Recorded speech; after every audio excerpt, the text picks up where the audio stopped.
29절까지 말씀입니다. 우리 마가복음 9장 14절에서 우리 29절까지 말씀 저와 여러분이 말씀을 교독하도록 하겠습니다.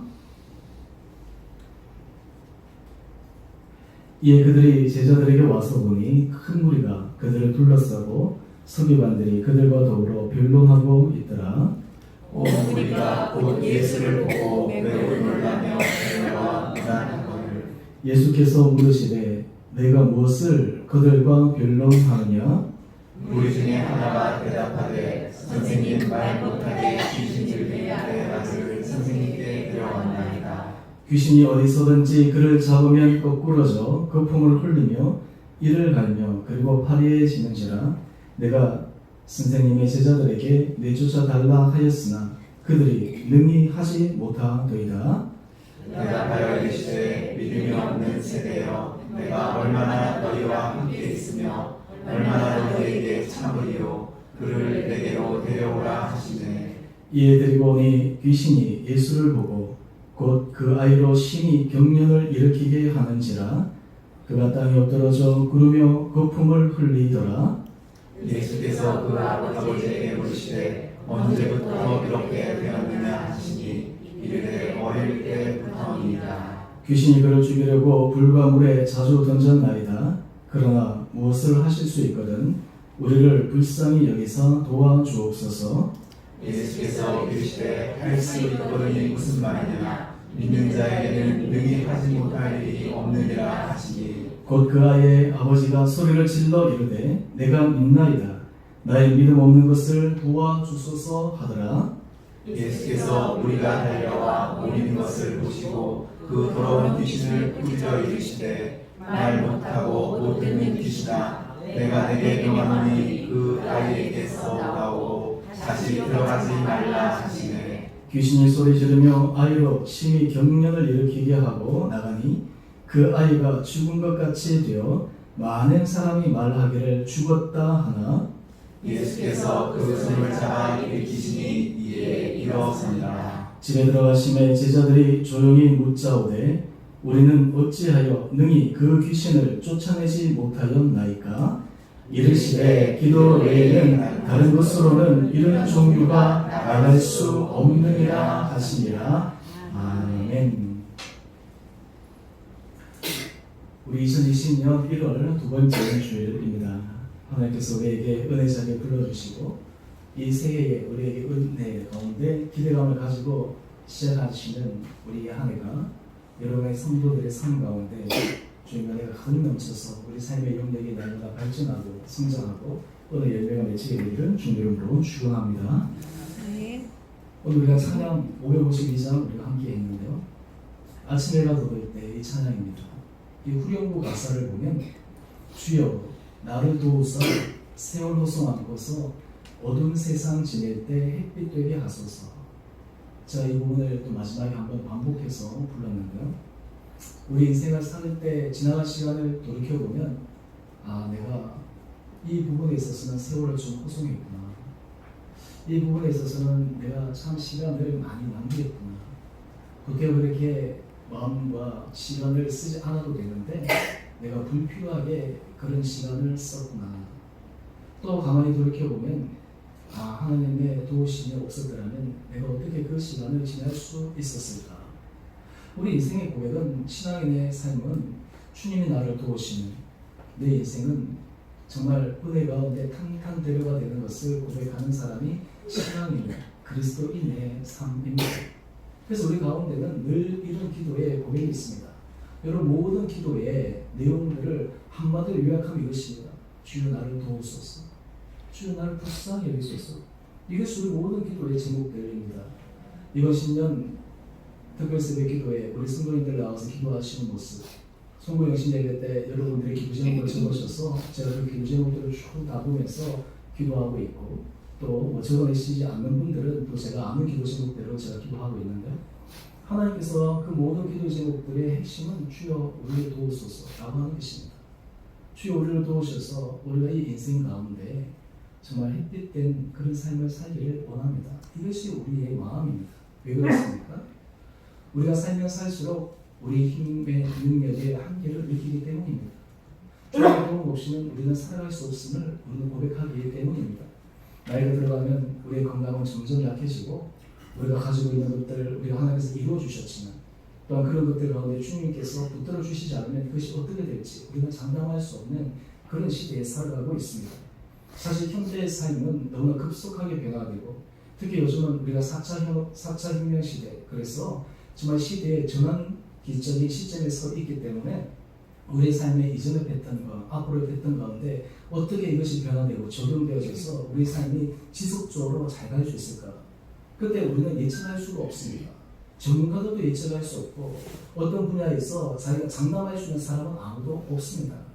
하지만 우리가 유일하게 고백할 수 있는 것은 주님의 도움의 손길을 우리가 경험하면, 주님의 도움의 손길을 우리가 확실하게 우리가 부여잡을 수만 있다면 우리는 이 해도 은혜의 삶으로 또 여러 가지 힘들고 어려운 대내외적인 여건 가운데서도 범지가 양질된 그런 축복을 경험할 수 있으리라 믿습니다.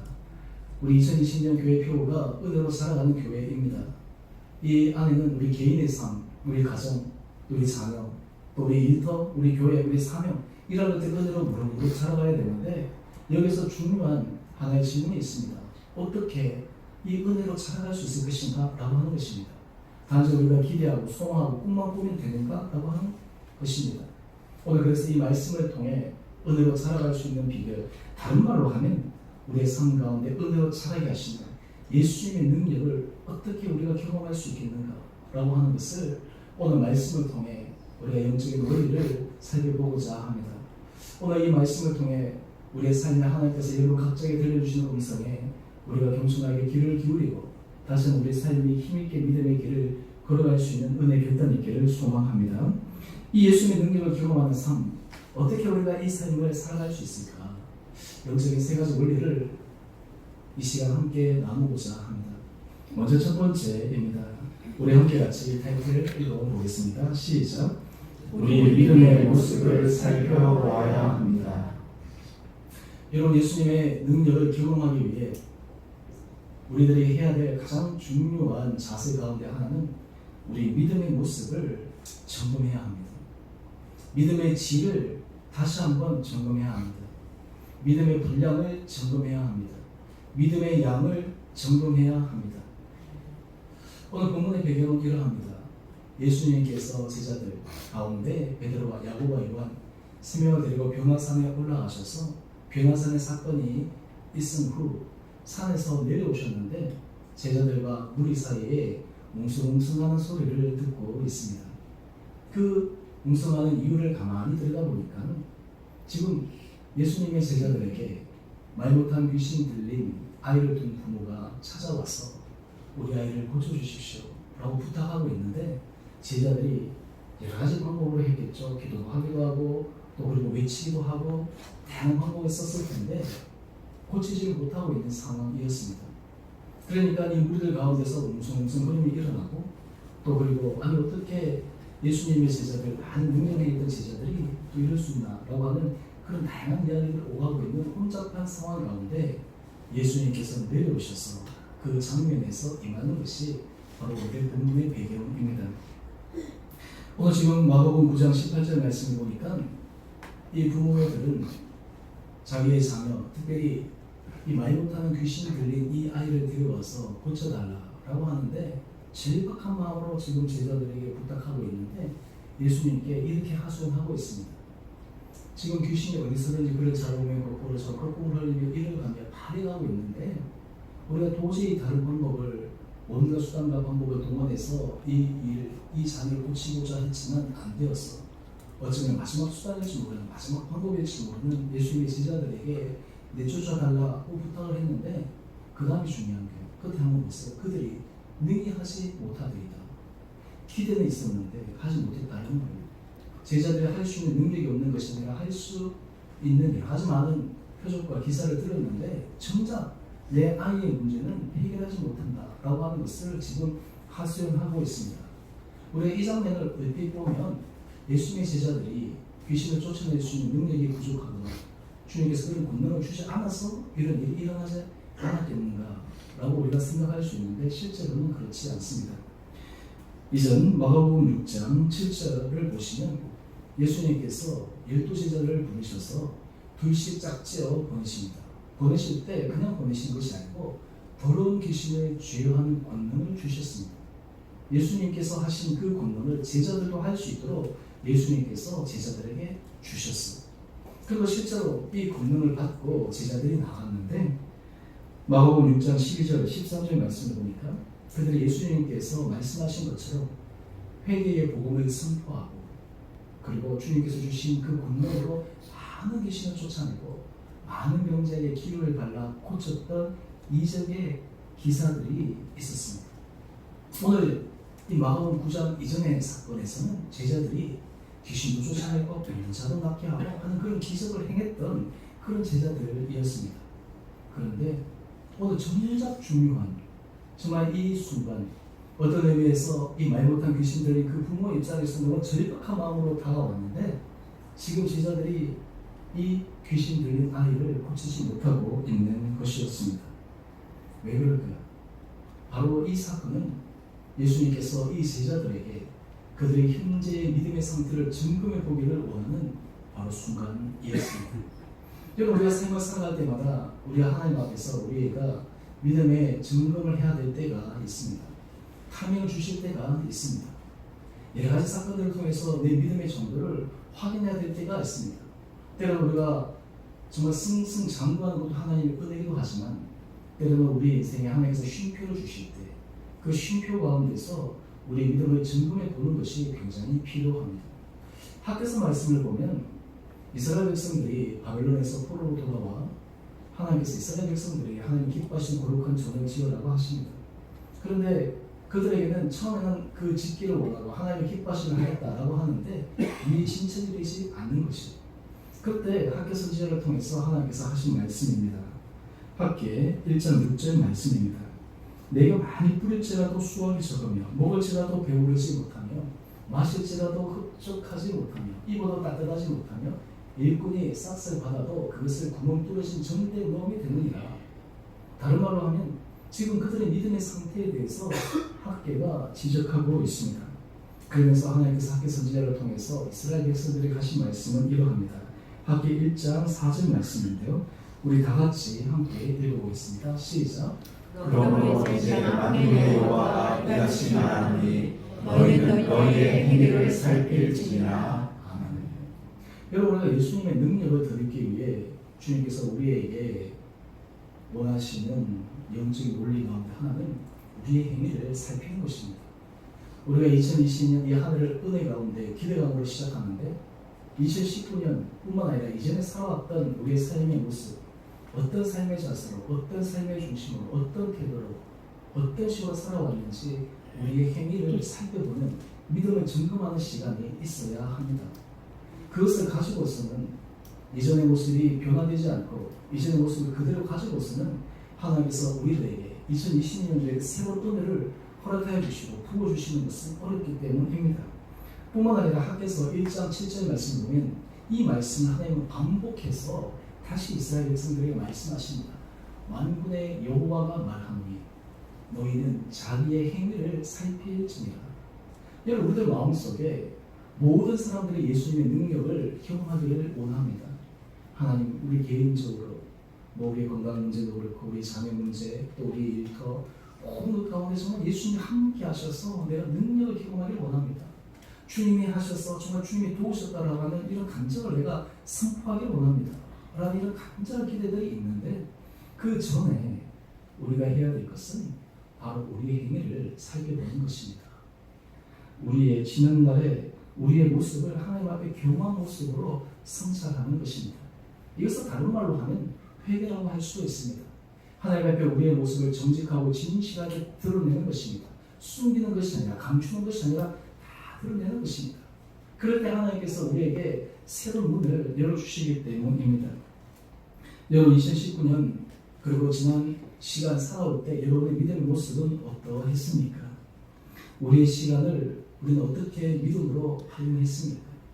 우리의 시간을 어떻게 우리가 허송하지 않고 믿음 가운데서 하나님 보시기에 잘했다, 정말 충성된 종아라고 하는 그런 모습으로 우리의 시간을 선용했습니까? 하나님께서 우리에게 시간 주실 때 우리가 얼마만큼 하나님의 은혜 예배의 자리에 우리가 정말 기쁨과 감사와 적극적으로 동참했습니까?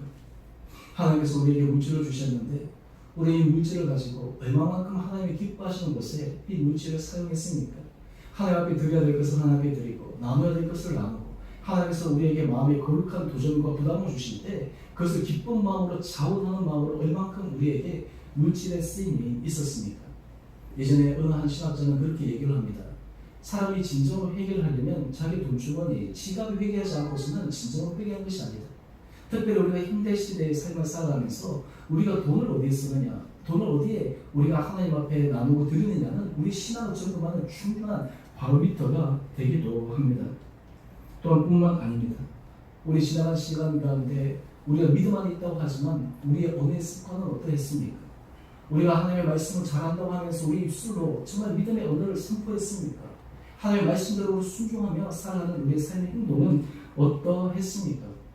우리가 정말 하나님을 기쁘시게 해드려야지 라고 이야기하고 다른 사람에게 권면하고 때로는 다른 사람들에게 주장하기도 했지만 정작 우리는 그런 믿음의 길을 걸어왔습니까?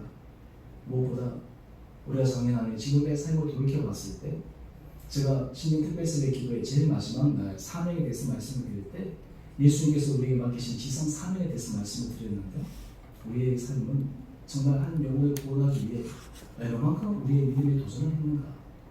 여러분 우리 지난 시간을 돌이켜보면 하나님 앞에 잘한 부분도 있고 하나님 앞에 정말 당당하게 나갈 부분도 있지만 때로 우리가 점검해야 될 그런 부분들도 있습니다. 이렇게 우리가 하나님 앞에 우리의 믿음을 점검하고 우리가 살펴보고 우리가 고쳐야 될 것은 고치고 결단해야 될 것은 결단하고 새로운 모습으로 우리가 변화될 때 하나님께서 우리에게 주신 은혜를 경험할 수가 있습니다. 참 놀라운 것은요. 제가 예배 부름할 때 이 말씀을 읽었는데 고린도후서 5장 17절 말씀입니다. 그러므로 누구든지 그리스도 예수 안에 있으면 새로운 피조물이라 이전 것은 지나갔으니 보라 새 것이 되었도다. 여러분 우리가 예수 안에서 우리의 모습, 우리의 신앙, 믿음을 살펴볼 때 주님께서 우리를 이전 것은 지나가게 하시고 우리를 새로운 피조물로 거듭나게 하시는 은혜를 주시리라 믿습니다. 여러분 특별히 우리가 믿음을 살필 때 이 믿음을 살피면서 우리 자신을 자아 비판하라고 하는 것이 아닙니다. 우리의 약점, 우리의 부족한 것을 들추어내서 하나님 앞에서 하나님 제가 잘못했습니다 라는 회개의 모습도 필요하지만 정작 우리 마음을 살피는 것은 더 중요한 이유가 있습니다. 그것은 무엇이냐면 우리가 하나님 앞에 정결한 그릇이 되는 것입니다. 하나님 기뻐하시는 성결한 그릇이 되는 것입니다. 하나님께서 은혜 복을 부어주시려고 하는데 그 복을 받을 만한 그런 그릇이 되느냐라고 하는 것이 중요합니다. 디모데후서 2장 10절 말씀을 보면 큰 집에는 금그릇, 은그릇, 나무그릇, 질그릇이 있다라고 이야기합니다. 그러면서 이렇게 이 그릇들을 구분합니다. 귀하게 쓰는 것도 있고 천하게 쓰는 것도 있나니 우리는 얼핏 생각하기에 금그릇, 은그릇은 귀하게 쓰임을 받고 나무그릇과 질그릇은 천하게 쓰임을 받는다라고 우리가 그냥 나도 모르게 본능적으로 그렇게 느낄 수가 있는데요. 오늘 그 다음 말씀을 보면 그 그릇의 종류가 귀하게 쓰이고 천하게 쓰이는 이유가 되지 않는다라고 하는 것을 알려줍니다. 그러면서 이렇게 우리에게 말씀합니다. 누구든지 자기를 깨끗하게 하면 귀히 쓴 그릇이 되어 거룩하고 주인의 쓰심에 합당하여 모든 선한 일에 준비함이 되리라. 귀한 그릇이 되기 위해 하나님 앞에 쓰임을 받기 위해 자기를 깨끗하게 하는 것입니다. 우리의 시간에서, 우리의 물질에서, 우리의 재능에서 또 우리 하나님 앞에서 맡기신 귀한 사명들에서 우리 하나님 기뻐하시는 깨끗한 그릇으로 나가기 시작하면 하나님께서 우리들에게 이런 은혜를 허락하여 주시리라 믿습니다.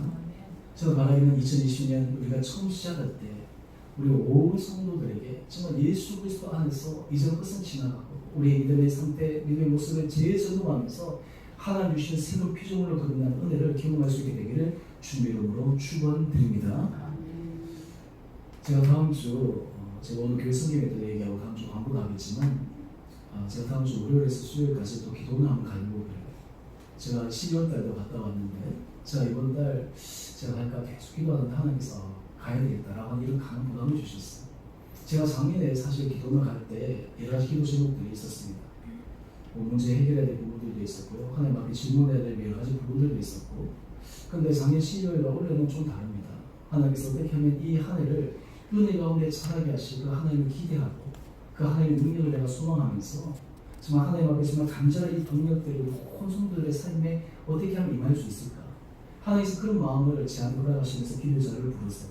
사실 제가 여기에서도 기도할 수 있지만 제가 가는 기도에 가면 그냥 뭐 시간도 그렇고 뭐 이렇게 딱 제한적이어서 일하기 불편함도 있지만 그런데 하나님 주신 그 은혜가 참 큽니다. 그래서 제가 갈까 말까 처음에 많이 망설이다가 가야 되겠다 이렇게 결심하게 되었는데 또 제가 하게 된 이유가 있어요. 그것이 무엇이냐면 우리가 은혜 자리에 들어가기 위해서 우리가 하나님 앞에 우리 개인적으로 우리 교회적으로 또 제 개인적으로 하나님 앞에 더 크고 하나님이 더 성실하고 하나님이 더 성결하고 더 정결한 그릇이 될 수 있는 그런 기도의 길다는 시간이 필요하겠다. 또 제가 그렇게 가는 것은 저 혼자만의 시간이 아니라 우리 온 성도들의 상징적인 시간이 되어서 여러분들과 함께 기도하고 여러분들 함께 하나님 앞에 은혜를 간구하는 그런 시간으로 제가 생각하고 있습니다.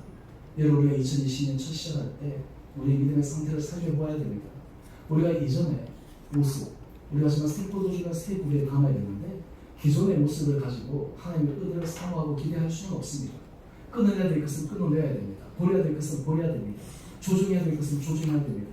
우리 주님의 은혜 가운데 하나님께서 믿음 가운데 안정적으로 가는 것은 여러 가지 것들을 하나님께 조정하시면서 우리로 하여금 새롭게 우리의 모습을 만들어 주셨기 때문입니다. 오늘 그러면서 주님께서 다시 한번 우리에게 강하게 말씀하고 있습니다. 마가복음 9장 19절 말씀입니다. 우리 같이 함께 읽어보겠습니다. 시작. 믿음이 없는 세대여 내가 얼마나 너희와 함께 있으며 얼마나 너희에게 참으리요 그를 내게로 데려오라. 우리 믿음의 상태를 점검하면서 주님께서 말씀하십니다. 믿음이 없는 세대여. 오늘 2020년 하나님의 은혜 가운데 우리 모든 삶의 영역의 자유를 소망하면서 우리의 믿음 없는 또 우리의 믿음이 연약한 때로는 하나님 앞에서 부끄러운 우리의 모든 것들을 새롭게 결단하고 그것을 바라보고 그것을 고칠 수 있는 은혜가 여러분 가운데 되기를 주님으로 축원합니다. 세상 가운데 위대한 사람은 자신의 모습을 정직하고 정확하게 보는 사람입니다. 그것을 대변할 수 있는 사람입니다. 직면할 수 있는 사람입니다. 그럴 때 하나님께서 우리에게 은혜의 문으로 나가게 하십니다. 그래서 직면하지 않고 대면하지 않고 돌아서려고 하면 절대로 돌아서는 길은 없습니다. 다반지 쳇바퀴 돌아가듯이 그 문제가 여러 가지 모습으로 반복될 뿐입니다. 오늘 예수님의 능력을 경험하기 위해 우리의 믿음의 상태를 함께 점검하며 다시 믿음의 길을 걸어갈 수 있는 여러분 되시기를 주님의 이름으로 축원드립니다. 두 번째, 우리가 예수님의 능력을 경험하기 위해 우리가 굉장히 중요한 영적인 원리인데요. 우리가 함께 같이 말씀 타이틀 읽겠습니다. 시작. 예수 그리스도를 온전히 신뢰할 수 있는 믿음을 구해야 한다. 여러분 예수 그리스도를 온전히 신뢰할 수 있는 믿음을 구해야 됩니다. 여러분 예수 그리스도의 힘이 있습니다. 예수 그리스도 이름의 힘이 있습니다. 예수 그리스도 이름의 능력이 있습니다. 여러분 우리가 기도하고 마칠 때 어떻게 기도하죠? 예수님의 이름으로 기도합니다. 우리가 기도하는 것은 우리의 정성, 우리의 수고, 우리의 시간이 중요한 것이 아니에요. 예수님 이름으로 기도드리는 거예요. 우리가 아무리 정성을 썼고 우리가 아무리 시간을 들여도 예수님 이름으로 기도드리는 거예요. 주님께서 은혜의 문을 열어주시지 않으면 안 되는 것입니다. 그래서 우리가 믿음을 점검할 때 또한 동시에 우리 안에 어떤 갈망이 있어야 되냐면 예수 그리스도를 온전히 신뢰할 수 있는 믿음을 구해야 합니다. 그때 우리는 예수님의 능력을 힘입을 수가 있습니다. 오늘 마가복음 9장 20절 말씀을 보니까 예수님께서 그 아이를 친하게 여기셔서 오라고 하십니다. 근데 예수님 앞에 올 때 아이가 경련도 일으키고 땅에 엎드려서 구르고 그 품을 흘리니까 부모 입장에서는 그 모습을 보면 얼마나 안타깝겠습니까? 제가 중학교 때 우리 동네에 간질병을 가진 저보다 한 2살, 3살 많은 선배 형이 있었습니다. 처음에는 멀쩡합니다. 잘 놀아요. 그런데 갑작스럽게 그냥 땅바닥에 그냥 막 이렇게 해서 흘리는데 그 모습을 보면 어떻게 해야 될지 모르고 처음에는 도대체 어떻게 된 일인가 깜짝 놀라서 그때 잘 알지는 못했으니까. 그런데 이 아이의 부모는 어릴 때부터 이 아이의 이런 모습을 보면서 얼마나 놀랐겠습니까? 심지어는 지금 예수님이 부르셨는데 지금 그 앞에서 똑같은 발작 증세가 일어나고 있는 걸 보면서 다 틀렸구나, 다 글렀구나, 예수님도 고칠 수 없구나 라고 하는 그런 마음의 회의가 들지 않았겠습니까? 근데 예수님은 이 상황 가운데 참 친절하신 그런 모습을 보여줍니다. 예수님이 이 병자들을 만나고 사람들을 만날 때 예수님께서는 그냥 일방적으로 하시지 않고 항상 질문을 던지실 때가 많습니다. 상황을 물어보십니다. 때로는 내 믿음의 어떤지를 점검하기도 하십니다. 오늘 마가복음 9장 21절을 보면 예수님께서 그 아버지에게 이렇게 얘기합니다. 언제부터 이렇게 되었느냐? 그랬더니 그 아버지가 얘기합니다. 어릴 때부터입니다. 여러분, 이 안에 많은 의미가 담겨 있어요. 그 삶의 깊은 고통과 회한이 그 안에 담겨 있습니다. 많은 노력을 하고 수고하고 애썼는데 안 되었던 지난날의 실패의 시간들이 이 예수님의 고백 가운데 담겨 있습니다. 또한 어릴 때부터입니다. 이 말 속에는 좌절감의 표현도 담겨 있습니다. 낙담도 담겨 있습니다. 상실감도 담겨 있습니다. 사실 짧은 표현 안에 어떤 의미에서 우리 사람들이 인생에서 경험하는 많은 문제의 모습이 이 답 안에 담겨 있습니다. 여러분, 우리가 인생을 살아가다 보면 우리들에게도 삶의 문제가 없는 경우가 한 번도 없었습니다.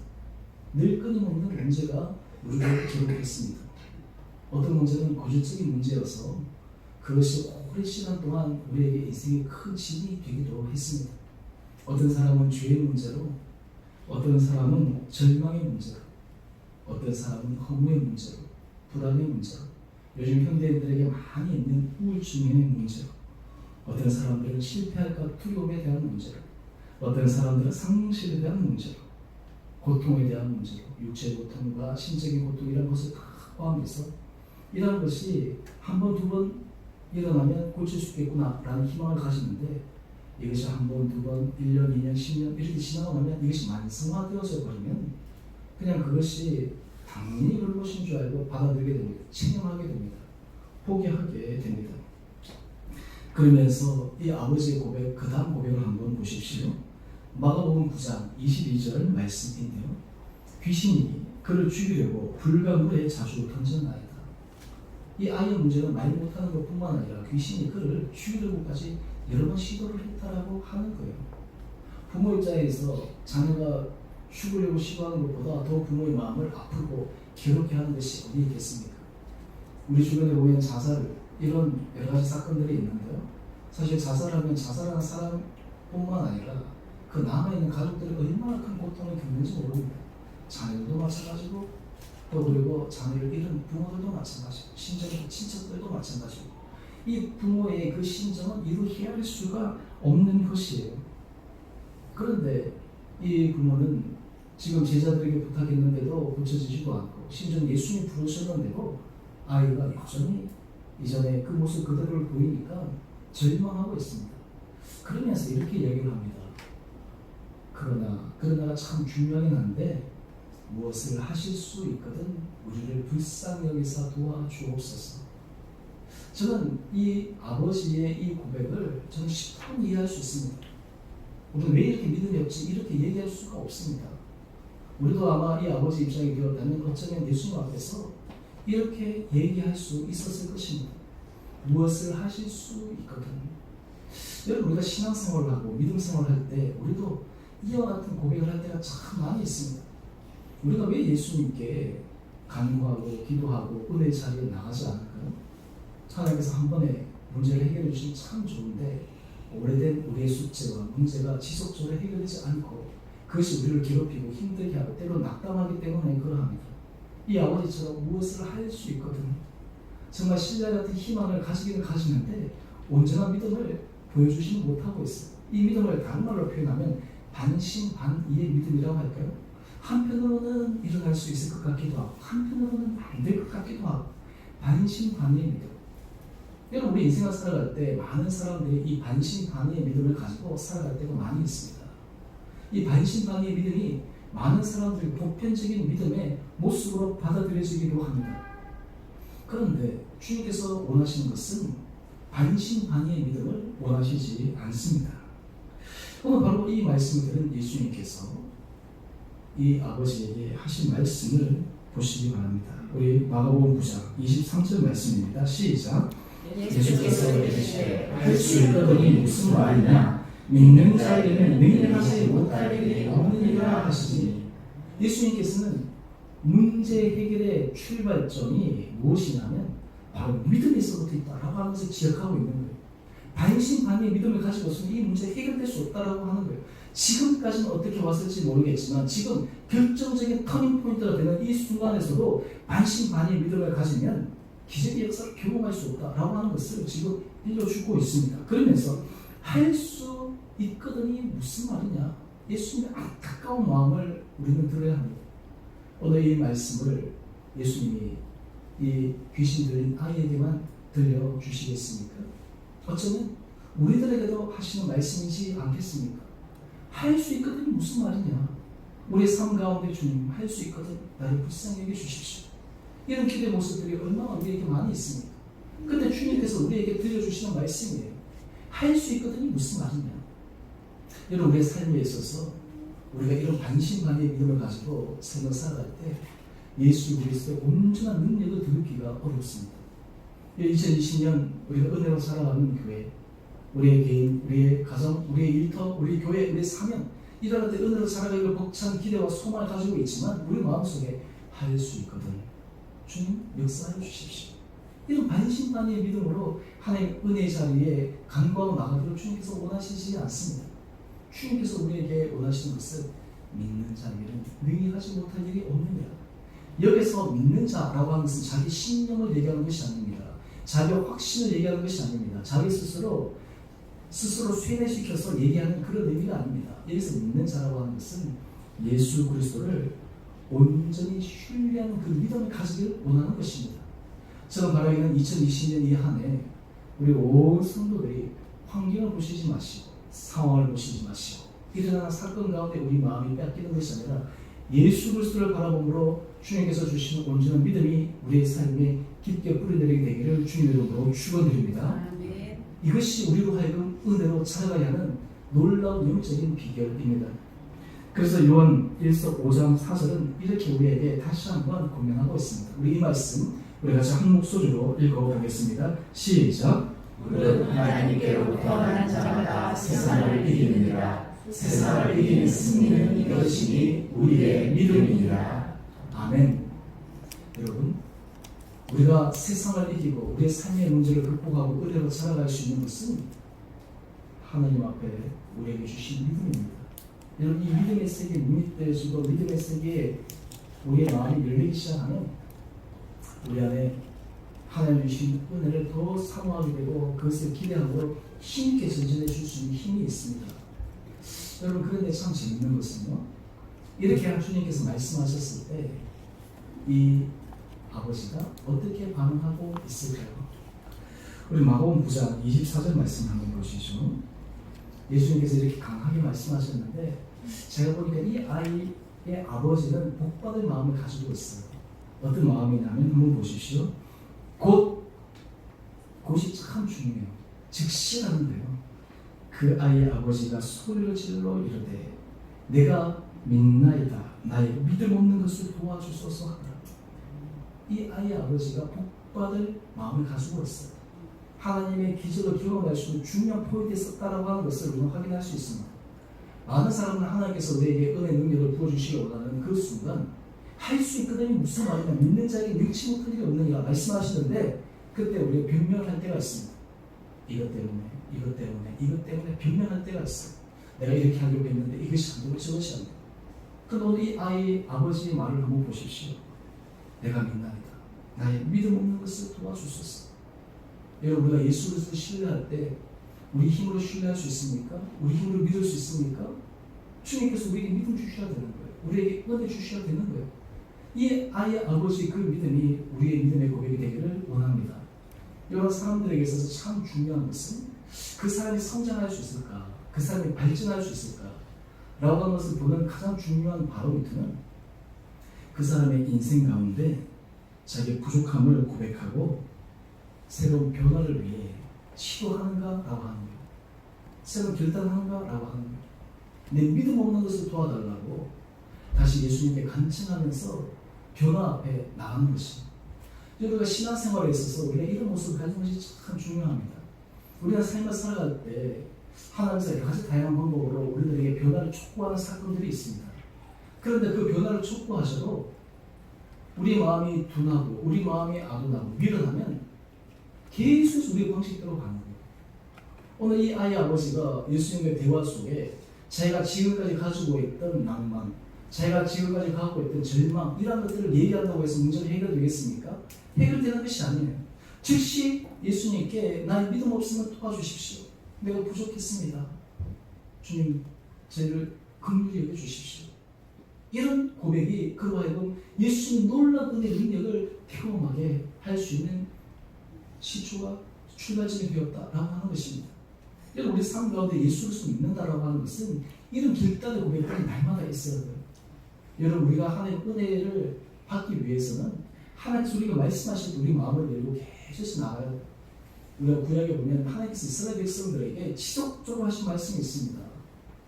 마음이 패역하고 목이 고른 백성이다. 이것은 무슨 말이에요?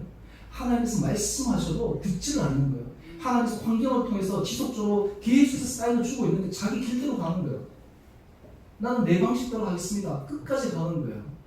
그 결과 나 동명하고 바벨론 포로로 잡혀가고 돌아와도 또 안 되는 거예요. 그런데 오늘 이 아이의 아버지는 바뀝니다. 여러분, 우리가 이 은혜를 경험하기 위해, 예수님의 능력을 경험하기 위해 하나님께서 이런 은혜의 마음을 우리에게 허락하여 주시기를 소망합니다. 여러분, 이럴 때 하나님께서 우리를 통해서 역사하시는 것입니다.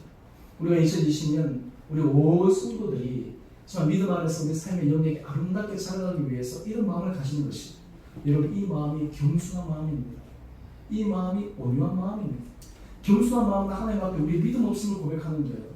하나님 앞에 우리의 부족함을 고백하는 것입니다. 하나님, 저의 믿음 없음을 도와주십시오. 제게 은혜를 더하여 주십시오. 내가 다시 하겠습니다. 내가 하나님 은혜 가운데 다시 순종하겠습니다. 믿음의 길을 걸어가겠습니다. 주님께서 내게 도전을 주신다면 내 시간이라든지 내 진행이라든지 내 물질이라든지 하나님께서 내게 주신 은사라든지 이런 것에 대해서 내가 다시 도전하겠습니다. 하나님께서 내게 말씀하실 때 지금 내 안의 상태가 중요한 것이 아니라 이것을 통해서 하나님께서 놀라운 역사를 경험해야 되니까 하나님 저를 바꾸어 주십시오. 저에게 믿음을 더하여 주십시오. 저 우리 성도님들에게 하나님께서 이런 은혜의 믿음을 허락해 주시기를 소망합니다. 여러분, 그럴 때 하나님께서 우리를 은혜 가운데 바꾸어 주시고 우리가 놀라운 은혜의 능력을 경험하는 것입니다. 자, 이 아이의 이 고백을 통해 그 다음에 기적의 역사가 일어납니다. 마가복음 9장 25절입니다. 예수께서 우리가 달려와 모이는 것을 보시고 얘기하십니다. 그 더러운 귀신을 꾸짖어 이르시되 말 못하고 못 듣는 귀신아, 내가 내게 명하노니 그 아이에게서 나오고 다시 들어가지 말라. 그랬더니 귀신이 나오는 놀라운 은혜의 역사가 일어납니다. 예수님께서 이것을 미리 하실 수도 있었어요. 그런데 왜 이후에 하셨을까요? 주님께서는 그 기적이 중요한 것이 아니라 이 아이의 아버지의 믿음이 더 중요했습니다. 그 마음의 상태의 변화가 더 중요했습니다.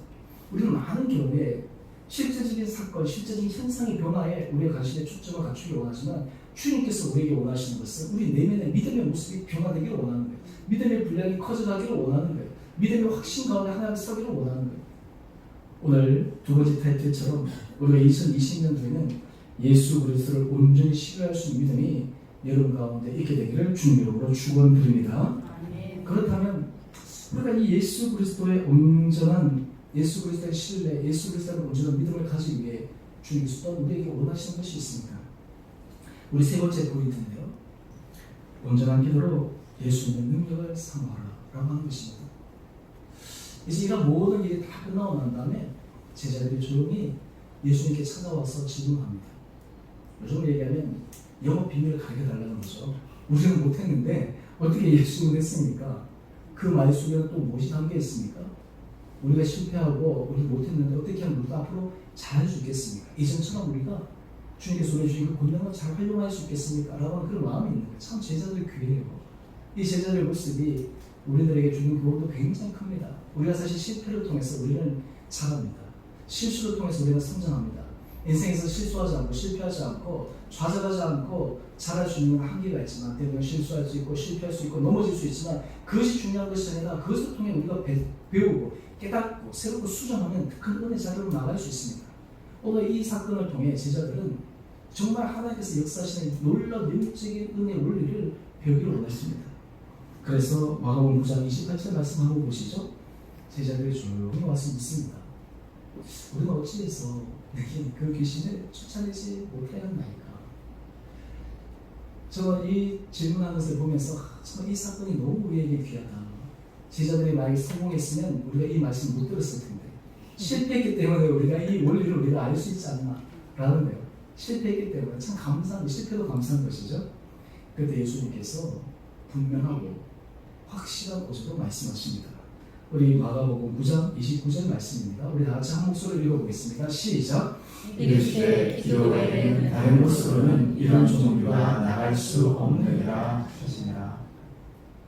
예수님과 제자의 이 성공과 실패 결과의 차이는 기도다. 기도. 여러분, 우리가 인생을 살아갈 때 주님의 은혜 자리에 우리가 들어가기 위해 우리의 기도의 삶이 개선되고 기도의 분량이 넓어져야 됩니다. 우리가 생명의 삶, 우리가 큐티를 하는데요. 여러분, 개인적으로 이 큐티 훈련은 다른 말로 하면 기도의 훈련이에요. 말씀을 기반으로 한 기도의 훈련이에요. 이것이 되어지지 않으면 하나님의 은혜를 우리는 경험할 수가 없습니다. 여러분, 또한 우리가 기도할 때 하나님께서 우리에게 어떤 마음을 주십니까? 간절한 마음을 주세요. 기대하는 마음을 주세요.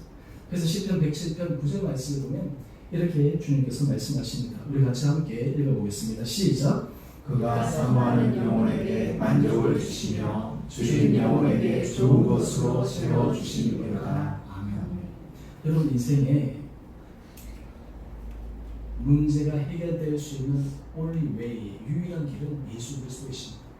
예수 그리스도께 나가는 거예요. 여러분, 우리가 그 영적인 원리를 경험하고 그 비결을 아는 사람은 문제가 있을 때 하나님께서 이것을 통해 어떤 문을 여실까? 더 기도의 자리에 나가는 것입니다. 하나님의 은혜 자리에 더 깊게 들어가기를 소망하면서 나가는 것입니다. 하나님께서 나를 훈련시키시는구나. 하나님께서 나를 더 끌어올리시는구나. 하나님께서 이것을 통해서 내 인생을 더 열어주시기 원하시는구나.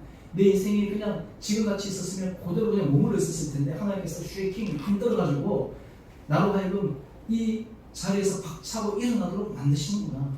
기도가 우리로 하여금 그런 자리로 나갈 수 있는 힘의 동력이 된다고 하는 것입니다. 그래서 우리가 기도할 때 특별히 제가 오늘 이 기도에 대해서 중요한 한 가지를 말씀드리고 싶은데요. 우리가 기도할 때 그러면 어떻게 기도해야 되느냐라고 하는 것이에요. 어떻게 기도해야 되느냐. 우리의 간구하고 소망하는 것은 아니냐. 여기에 또 하나의 중요한 영적인 원리가 있습니다. 바로 빌립보서 4장 6절 말씀인데요. 우리 같이 함께 읽어보겠습니다. 시작. 아무것도 염려하지 말고 다만 모든 일에 기도와 간구로 너희 구할 것을 감사함으로 하나님께 아뢰라. 아멘. 여러분, 감사로 하나님께 아뢰는 훈련을 주님께서 하기를 원하세요. 여러분, 기도의 깊은 성숙의 모습은 감사함으로 기도하는 것입니다. 원망하면서 기도하고 불평하면서 기도하고 따뜻이 기도하고 그런 것은 출발점에는 그럴 수 있지만 끝에 가면 감사로 기도가 끝나요.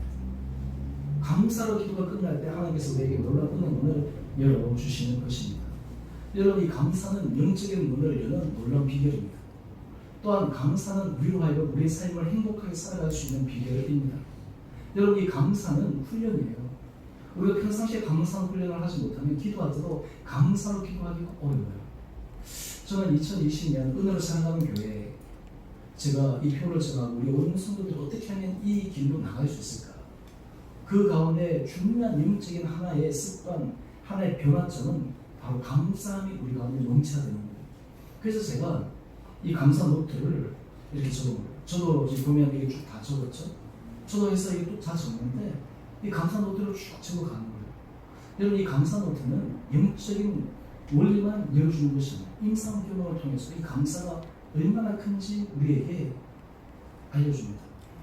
제가 구하라, 찾아라, 문을 두드려라. 제가 그 말씀을 전할 때 오프라 윈프리 제가 얘기하지 않았습니까? 일반 임상 심리학 실험에서도 이 감사가 얼마나 중요하냐. 일반 사람들이 이 감사를 통해서 인생의 문제가 어떻게 해결될 수 있느냐. 이것은 보편적인 원리라는 거예요. 보편적인 원리. 오늘 잠시 이런 짧은 영상 한번 보겠습니다. 이게 2017년도에 나온 영상 같은데요. MBC에서 우리 잠깐 한번 보시죠.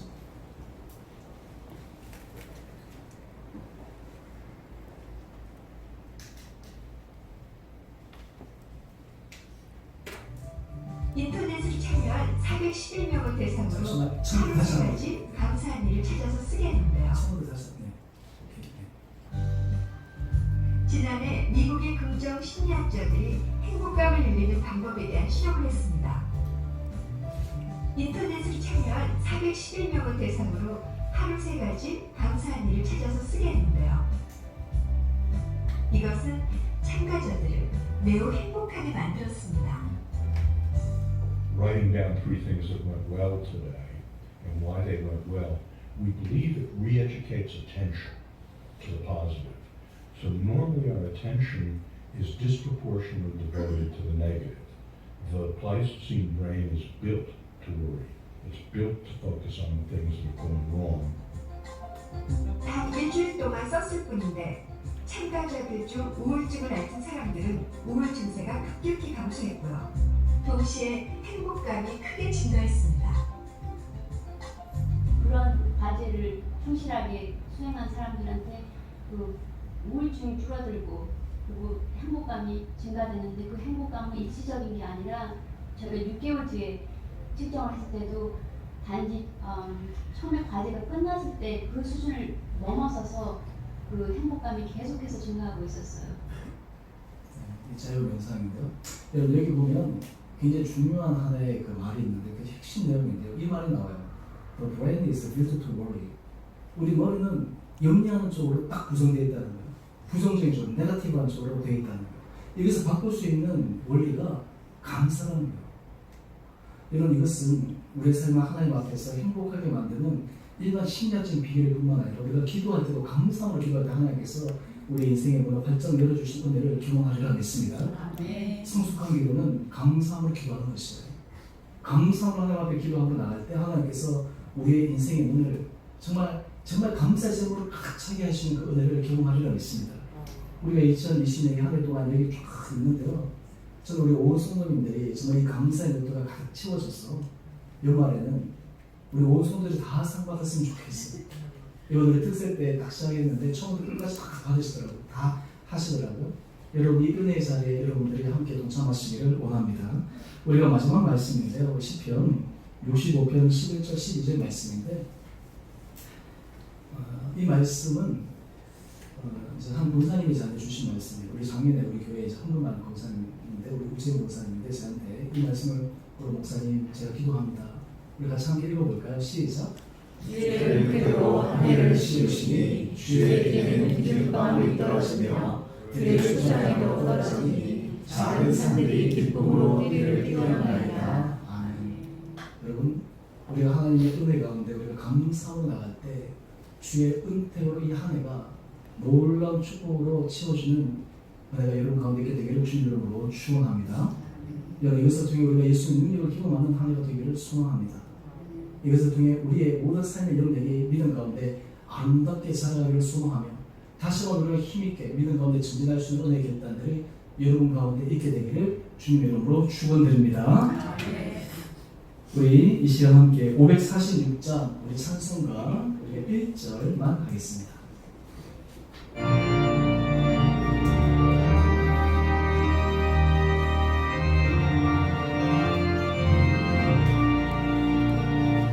주님 약속하신 말씀 위에서 영원토록 주를 찬송하리라.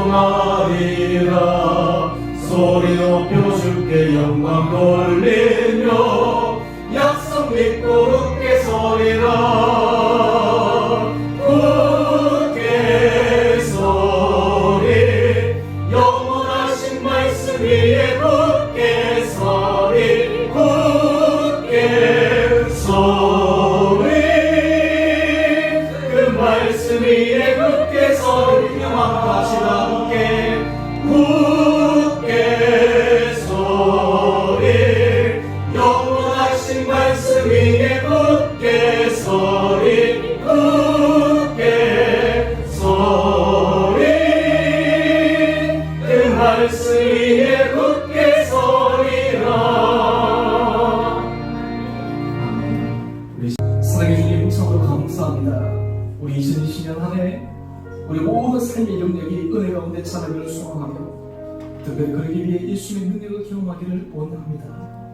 우리 믿음 없음을 불쌍히 여겨주시고 우리 믿음의 현 상태를 우리가 경험하고 겸손하게 증명함으로 다시 한번 주님을 온전히 신뢰함으로 우리가 정말 새로운 피조물로 주님만을 의지하며 나가는 믿음의 사람들 되게 하여 주옵소서. 일상의 작은 일에서부터 큰 일까지 모든 것을 감사함으로 기도하게 하여 주시고 그 감사의 기도가 우리의 삶을 풍성하게 만들고 우리를 행복하게 만들 뿐만 아니라 실제로 우리 인생의 문을 활짝 열어주시는 형통하게 하시는 전능하신 하나님의 능력과 예수 그리스도의 능력을 기억하는 우리 모든 복된 성도들 되게 하여 주옵소서. 이제는 우리 주 예수 그리스도의 은혜와 하나님 아버지의 지극하신 사랑하심과 성령의 충만하신 역사가 2020년 우리의 전 삶이 예수님의 능력을 경험함으로 은혜와 아름답게 삶의 모든 영역들이 자라가고 우리 믿음이 정말 주님을 온전히 신뢰하는 영역까지 자라가기로 결단함으로 하나님께서 우리에게 모든 삶의 모든 자리마다 감사의 제목을 감동치기를 기대하며 나가는 주의 사랑하는 성도님들 한 분 한 분들 가운데 가정과 자녀와 일터 그리고 주의 몸된 교회 가운데 이제로부터 영원토록 함께 계시기를 간절히 축원드리옵나이다.